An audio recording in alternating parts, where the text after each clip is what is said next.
Hello, Hana the Suburban Witch here, and today we're talking about some books that I really love and can't wait to share with you.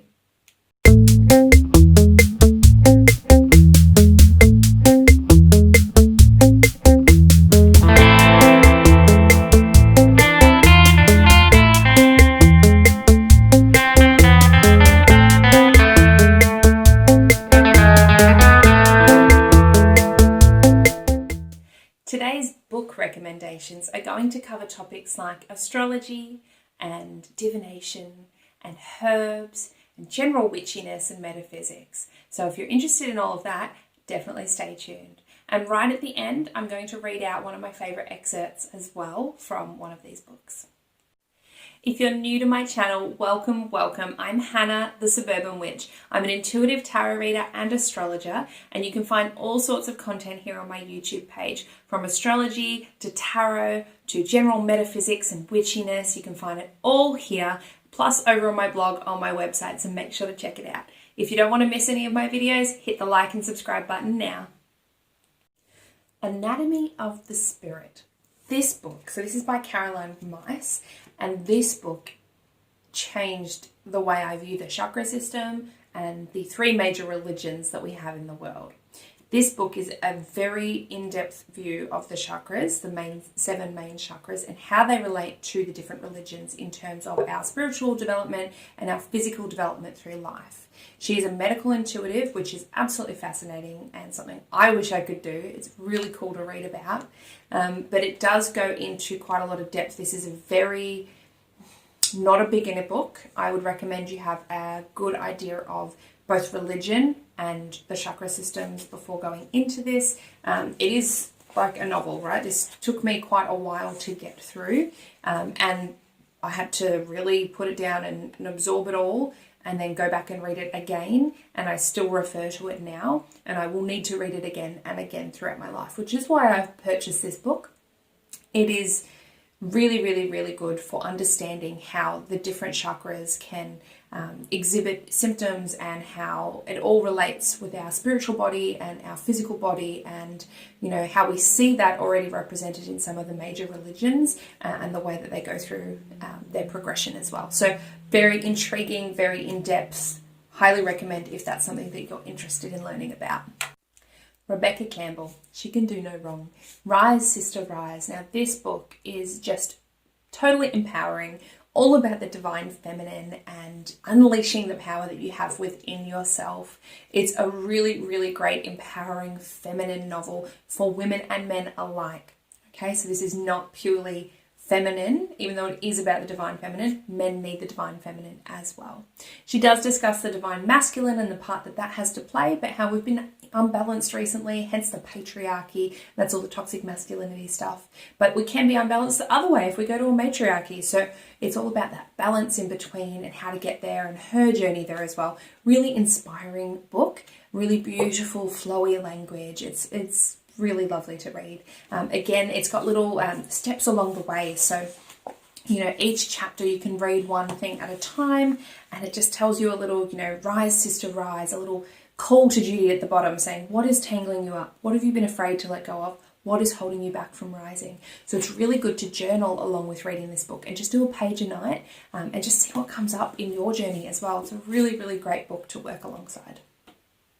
Now we're heading into the astrology books that I love, and Moonology is one of them. Personally, I love working with the moon, and moon astrology is something that I find really powerful. I mean, the moon is the closest to us, right? It has the most effect on us. It affects our bodies, it affects our emotions, and it affects the tides and the water and everything, the seasons. It's fantastic, okay? So this one is really good, all about lunar manifestation and just how to figure out what area of your chart the moon is triggering and what that could mean for you. So a really good intro look at the astrology of the moon. You would probably need to be a little bit familiar with astrology to jump straight in, but it does do a really good job of teaching it along the way anyway. So if you're a beginner, you can give it a go. You just might need to read it a couple of times. Now this is one that I read again and again. This is Practical Astrology. This is by April Elliott Kent. Now this one I sort of go through slowly, and then I come back and I reread it all again. It's a really good look at astrology as a whole. It's a bit more complex, so you do need to have a good grasp on astrology and natal chart astrology and all of that to begin with, just to understand some of the concepts. She does go through like an intro and a beginning, and it gives you a good idea. But I do think it would be quite hard jumping into this if this is your first rodeo into astrology. If you are, however, looking to level up and to skill up and to learn more, this is a really fantastic way to do it.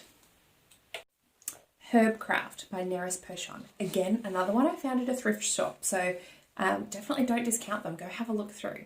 Now, it's not a magical or a witchy book, but it is fantastic for learning your herbs and your tinctures and your decoctions and your infusions and all those things.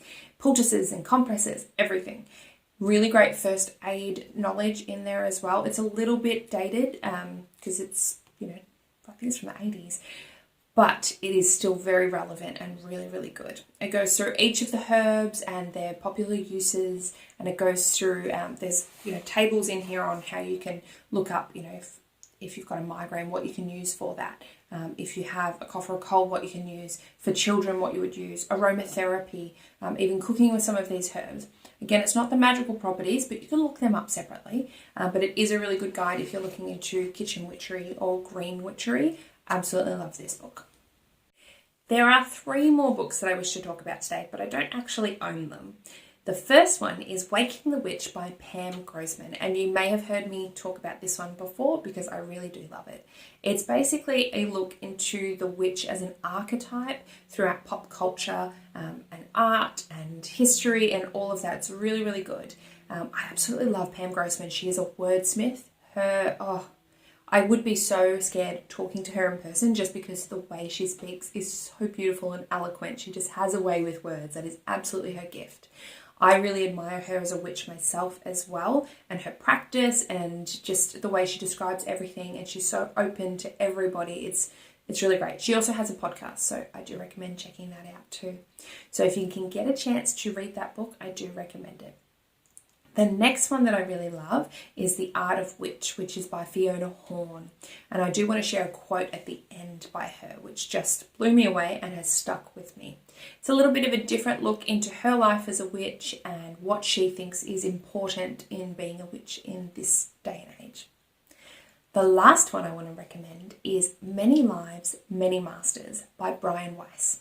Now, this was life-changing. This is all about past lives, and if you've watched any of my videos on past lives or reincarnation, you would have heard me talk about him before, because this book is phenomenal, absolutely phenomenal. So highly, highly, highly recommend that you read that one. Again, it's not too long, so all 3 of those books are not too long. Pam Grossman's is probably the lengthier one of the 3. They're all easy to read and sit down and go through, and they keep you entertained as well, so you kind of want to keep reading. So absolutely check those books out. If you've enjoyed today's content and you want to know more resources where you can find out witchy stuff or supernatural stuff or astrological stuff, then I highly recommend you check out my blog post all about the podcasts that I recommend. So I've got a full-blown podcast all put into genres so you can choose which one best suits you, and a little caption with why I love them so you can read if it is the right one for you to try. So definitely give that a look. Now, I did promise a little excerpt from one of the books that I love, which is The Art of Witch by Fiona Horn. Now, I don't have that book with me, and I don't think I can find the exact quote online, but it has stuck with me so much, I'm sure I can do it a little bit of justice. Now, what she said, and I resonated with this so much, she said in that book that the trees and the soil and nature requires diversity in order to thrive. Now, this is referring to things like the soil, microbiome, and that if you have a field of only one type of tree, those trees will not survive. Neither will the insects that are pollinating them. There's not enough variety. We need variety in our life, okay, in order for life to survive. So we need a mixture of trees and a mixture of different things in the soil and, different animals going back into the soil and ways of composting. If you compost your food, you can't use just one thing. You have to have a variety to increase the microbiome. Same with our gut, right? We can't have just one thing. Diversity of plant matter is key for us thriving. So she's referred to this and this symptom of seeing this in life as the same way the creator or the universe or source energy, whatever you refer to, God, goddess, requires a diversity of worship. And this was her way of saying that all religions and all ways of worship are valid and have their place. None of them are wrong. At least that's what I took from it. And it has just absolutely struck me to my core, and I really, really love it. And that is why I've included that book, because she has some really powerful views that really get you to think. The last excerpt I want to read today is from The Anatomy of the Spirit. And this is just to give you an idea of the types of topics and things that come up and how it's written, because I think it is actually a fantastic book to read if you can get your head around it. So this is talking about the fourth chakra, which is your heart chakra. Okay? And basically she says, I was scheduled to give a brief lecture in this community. I arrived early and sat down next to a woman who had come to hear my talk. I said, "Hi, what's your name?" She never even turned to face me as she replied, "I am 56 years old and an incest survivor. Of course, I'm over that now because I am part of an incest survivors group and we are each other's support system. My life is filled because of these people." I was shocked. I had only asked for her name. Wounds as a language of intimacy have found an arena of expression within relationships as well as in healing support groups. In fact, it is no exaggeration to state that our contemporary romantic bonding rituals practically require a wound for liftoff. A typical bonding ritual looks something like this. Two people meet for the first time. They exchange names, hometowns, and possibly some reference to ethnic or religious origins. This is all first chakra data. Next, the conversation moves to second chakra topics, occupations, relationship histories, including marriages, divorces, and children, and perhaps finances. Third chakra sharing comes next, usually in terms of personal preferences in eating habits, exercise schedules, off-hour activities, and possibly personal growth programs. Should they want to establish an intimate connection, they move on to the fourth chakra. One person reveals a wound that he or she is still processing. Should the other person want to respond in a bonding manner, that person will match the wound with something of the same magnitude. If a match is produced, they have become wound mates. So this is some of the stuff that you can find in here. She goes through personal stories as well, that, you know, of people that she's met along the way and their stories, and, you know, maybe they developed, you know, a medical condition, came to see her, and she's found the reason was something they totally didn't expect. So it's really, really fascinating to go through and read and get your head around the energetic, physical connection that we have between our spiritual and physical bodies. So highly recommend. Now, hopefully you've enjoyed today's video. I know I'm not really teaching anything, but just sharing with you guys some resources that I love. Please, as always, like and subscribe to the video below. Let me know in the comments what you thought, or any books that you'd suggest as well. I'm always open to reading more books. I am an absolute bookaholic. I love them. I'm always reading. So definitely let me know your favorite books as well. And if you want to connect with me further, you can find me on Instagram, TikTok, Facebook, over on my website with my blog, and Patreon as well. I look forward to connecting with you there. Bye for now.